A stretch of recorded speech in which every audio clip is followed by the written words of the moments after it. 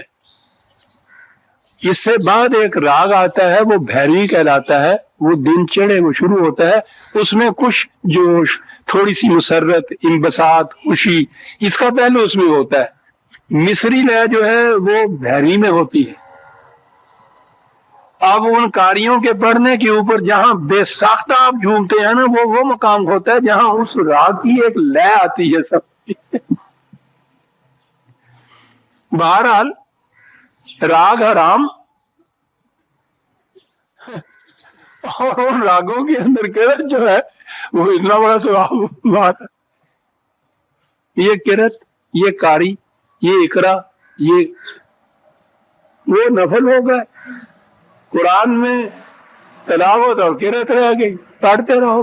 ایک ایک رات کے اندر ختم کر رہے ہیں. بڑے بڑے قاری آ رہے ہیں. اب تو ان کے منگانے کی بھی ضرورت نہیں ہے, ان کے کیسٹ گھر گھر کے اندر بات. اب قرآن کا اور زیادہ بڑے خوش کہ جی بڑی نشر و اشاعت قرآن کی ہو رہی ہے. گھر گھر ایک کیسٹ موجود ہے, گایا جا رہا ہے, پڑھا جا رہا ہے, رہانل پڑھا جا رہا ہے گا. قرأت قرآن کی جو ہو رہی ہے اس سے زیادہ اور کیا نفاذ ہوگا اسلام کا کسی دور کے اندر. اتنی بڑی چیز ہو گئی صاحب. یہ الگ بات ہے کہ اس لاؤڈ سپیکر کو جب شروع میں آیا ہے تو اس کو مفتی صاحبان نے حرام قرار دیا تھا. اب وہ لاؤڈ سپیکر ہی نہیں ہے, اب تو VCR تک معاملے چلے ہوئے ہیں سارے. اور سارے یہ دین کی یا اسلام کی یا ہو رہی ہے قرأت, تلاوت, حفظ قرآن, تجوید قرآن. یہ سارا کچھ جو ہے کہا کہ یہ کہاں سے تم نے دیا؟ کہنے لگا قرآن میں ہے.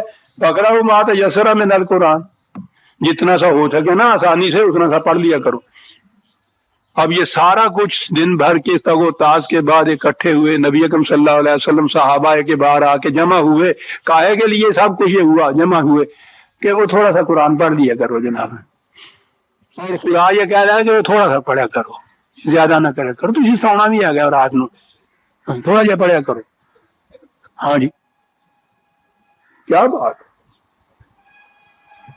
ایک چیز یوں بدلی گئی, خدا کی حکمرانی کی بجائے انسانوں کی حکمرانی آئی, سب کچھ نیچے سے بدلا گیا. یہ کرتے اور تلاوتیں قرآن کے الفاظ فٹ ان نہیں کر سکتے تھے ملوکیت کے اندر. ان کے مفہوم وہ پیدا کر دیے جو اس مشینری میں فٹ کر گئے. اب جتنا زیادہ اس میں زور دیے چلے جائیں گے اتنا ہی زیادہ نفاذ اسلام کی یا اسلام ہوتا چلا جائے گا. کوئی سیدھی بات. اور اعتراض کر کے دیکھیے آپ. اللہ اکبر. جنود حامان فَاقْرَأْ مَا تَيَسَّرَ مِنَ الْقُرْآنِ, اس بات کے لیے کہ اس قرآن زمانے کے تقاضوں کے ساتھ کس طرح سے اس کی امامت اس کے حصے میں آئے گی. بیٹھو حضور آپ کے ساتھی, بیٹھو راتوں کو اور یہ سوچو کہ یہ کیسے کیا جائے گا. پروگرام اس طرح سے بناؤ کہ اس پہ عمل کیا جا سکے, ناممکن العمل نہ ہو سکے. جتنا ممکن ہو پروگریسولی, گریجولی, آہستہ آہستہ اس کو کرتے چلے جاؤ. اس لیے کہ علم ان سیکون منکم مرضى واخرون یضربون فی الارض یبتغون من فضل اللہ واخرون یقاتلون فی سبیل اللہ. کہا کہ یہ دیکھو تو صحیح ہے، کام اتنا ہی تمہارے پاس تو نہیں ہے کہ رات کو بیٹھ گئے اور یہ کچھ کیا ہے، اتنا کچھ تم میں مریض بھی ہیں، بیمار کمزور بھی، وہ بھی ہیں جنہوں نے دن بھر جا کے روٹی بھی کمانی ہے، یہ کچھ بھی ساتھ کام کرنا ہے۔ اور کہا کہ اس کے بعد میدان جنگ میں بھی جانا ہے۔ یہ سارا پروگرام اپنے سامنے رکھ کے پھر یہ دیکھو کہ رات کو جو یہ بیٹھک ہے اس میں کتنا وقت دینا چاہیے اور کیا کیا پروگرام بنانا چاہیے۔ پھر کہا کہ فَقْرَؤْا مَا تَيَسَّرَ مِنْهُ، جتنا ممکن ہو آسانی سے اس پروگرام کے تابع۔ یہ چیز ایک کچھ عجیب فطرت ہوتی ہے انسان کی، جب معاملہ آگے بڑھتا ہے یا پڑھتا ہے تو جی چاہتا ہے کہ سب کچھ آج ہی ہو جائے کسی طرح سے، بڑی خواہش یہ ہوتی ہے دل میں، بڑا ذوق اور جذبہ جو ہوتا ہے وہ بڑا تیز ہو جاتا ہے انسان کا۔ یہاں یہ دیکھنا پڑا کہ خدا کو روکنا پڑ رہا ہے، سیل ذرا رس دیں، تھک جاؤ گے، یہ بڑا لمبی بات ہے گی ہے، یہ منزلہ جڑیاں نے بڑیاں کٹھن ہے گی، سوچ سمجھ کے تھوڑا تھوڑا کرو، کوئی گل نہیں۔ یہ چیز جو رسول اللہ کے ذہن میں تھی، وہ جو ایک بڑی، میں کہا کرتا ہوں معصوم سی آرزو کہ یا اللہ میری ساری عمر اسی طرح سے مشکلوں میں گزر جائے گی، یا یہ جو ہمارا سامنے منزل ہے مقصود ہے وہ حاصل بھی ہو جائے گا۔ یہ چیز تھی نا جس کے لیے یہ نظر آتا ہے کہ یہ بہت شدت سے تیزی سے آگے بڑھ رہے تھے، روکا گیا۔ انما علیک البلاء وعلینا الحساب، تمہارا ذمہ یہ نہیں کہ تمہاری زندگی میں یہ کچھ ہو جائے، تمہاری ذمہ داری یہ ہے کہ اس کو پہنچاتے چلو جاؤ، یہ ہمارا قانون دیکھے گا کہ کب اس نے ہو جانا ہے۔ فَقْرَؤْا مَا تَيَسَّرَ مِنَ الْقُرْآنِ، اور اس کے بعد 2-4 منٹ دے دیں گے آپ، کیا پروگرام آگے ہے صاحب؟ یہ تو ہو گیا رات کو کھڑے ہوئے نفل پڑھیے، فَقْرَؤْا مَا تَيَسَّرَ، قرأت کیجئے، قرآن کی قاری بن جائیے، اس کے بعد اور پھر پروگرام وَأَقِیمُوا الصَّلَاةَ وَآتُوا الزَّکَاةَ، چل بھائی روز یہ لکھا ہوا ہے، نماز قائم کیا کرو، ادھر ادھر یعنی نماز پڑھا کرو، زکوٰۃ دیا کرو، یہ جو آپ کے یہاں بینک میں سود کی رقم ہے اس میں سے کچھ کاٹ کے ادھر الگ کر دیا کرو۔ پروگرام یہ ہوا۔ پھر اس کے بعد یعنی اتنا کو ہم کہ رسول اللہ راتوں کو جاگ رہے ہیں، دن کو سربراہی ہے، صحابہ کی جماعت بیٹھی ہوئی ہے، قرآن کھولے ہوئے ہیں، یہ سب کچھ ہو رہا ہے، کائے کے لیے نماز پڑھا کرو کہ اے زکوٰۃ دیا کرو۔ وَقْرِضِ اللَّهَ قَرْضًا حَسَنًا، خدا کو قرض دیا کرو، قرض حسنہ۔ کیا بات تھی اس حسنہ کی، یہ اتنا وقت شاید نہ دیں شیخ صاحب، مجھ کو 5 منٹ اور چاہیے اگر ہے تو۔ شکریہ آپ کا جناب، آپ کا قرض رہا میرے سر پہ، پر یہ حسنہ نہیں۔ اب تمہیں پتا نا بھی ہوں قرض حسنہ کی ہوندا ہے گا، وہ تو قرض لے آئے گا سی دینا نہیں، کہنا لگا ہس دینا، یہ کہنے نہیں قرض حسنہ دے پہ میرے باقی دے کی قرض حسنہ بیلنس قائم رہے، قرض بھی لکھو۔ عزیزان من، قرآن کے الفاظ میں قرض کیا چیز تھی ان لوگوں کے ہاں۔ یہ جگاری گالے والے جانور آپ نے مواشی دیکھے ہوں گے، کبھی اونٹ دیکھا ہو تو وہ نظر آتا ہے، یہ اتنی جلدی ہوتی ہے کہ یہ کھائے جاتے ہیں، نگلے جاتے ہیں، کھائے نہیں جاتے، نگلے جاتے ہیں، جلدی۔ وہ پیچھے ڈنڈا ہوتا ہے نا ان کے، وہ فرصت نہیں دیتا، نگلے جاتے ہیں۔ جب اطمینان سے پھر بیٹھ جاتے ہیں نا تو آپ کو پتا وہ اتنا بڑا گولا اندر سے اوم کر کے وہ لاتا ہے، اور پھر لا کے منہ میں رکھ کے بڑے مزے میں سر ہلا کے تو وہ اس کو پیستا رہتا ہے آہستہ آہستہ۔ یہ جو چیز ہے نا کہ دی جائے تو وہ اس طرح سے، اور وہ واپس ملے تو ایسے کہ وہ جسم کا ایک حصہ بن جائے نشو و نما کے لیے، اسے قرض کہتے ہیں صاحب۔ دیا تو تم نے یوں تھا، وہ اس قسم کا ہی جیسے وہ ناخوردہ سا، جیسے وہ چارہ تھا۔ تو یہ نظام خداوندی جو ہے اس کو پھر اس طرح سے وہ پیستا ہے کہ وہ معاشرے کی نشو و نما کا ایک حصہ بن جاتا ہے۔ یہ پروسیس جو ہے اس قسم کا اسے قرض حسنہ کہتے ہیں۔ ہم کھا نہیں جائیں گے، واپس لوٹائیں گے تمہیں اس طرح سے جیسے کہ وہ چارہ واپس لوٹتا ہے اونٹ کے منہ میں اور وہ پھر جگالی کر کے اس کو پھر اپنی نشو و نما کا حصہ بنا لیتا ہے، ایسے یہ کرو۔ وما تقدموا لانفسکم من خیر تجدوہ عند اللہ ہوا خیر واعظم اجر، اور جو کچھ بھی یہ سب کچھ کرنے کے بعد کہا ما تقدموا لانفسکم، اور یہ سارا کچھ جو کچھ ہے ہم اپنے لیے نہیں کہتے، یہ تو تمہارے اپنے ہی لیے ہے۔ سوچ لو اپنے لیے تم نے پہلے سے کیا بھیجنا ہے، آگے منزل پہ پہنچ کے تھکے ہوئے ہوگے، وہاں کچھ انتظام کرنا ہوگا نا، بس یہ وہ ہے کہ وہاں پہنچے اور یہ سارا کچھ تمہیں ملے جائے گا، اجر عظیم ملے گا، خیر واعظم اجرا۔ واستغفر اللہ، بڑی چیز یہ، ہر قسم کی خطروں سے اندیشوں سے حفاظت ملے گی۔ ان اللہ غفور رحیم، حفاظت ہی نہیں سامان نشو و نما بھی ملے گا۔ سورہ المزمل کا پروگرام یہاں ختم ہوتا ہے عزیزان ایمان۔ ربنا تقبل منا انک انت السمیع العلیم، اور اس کے بعد آ جاتی ہے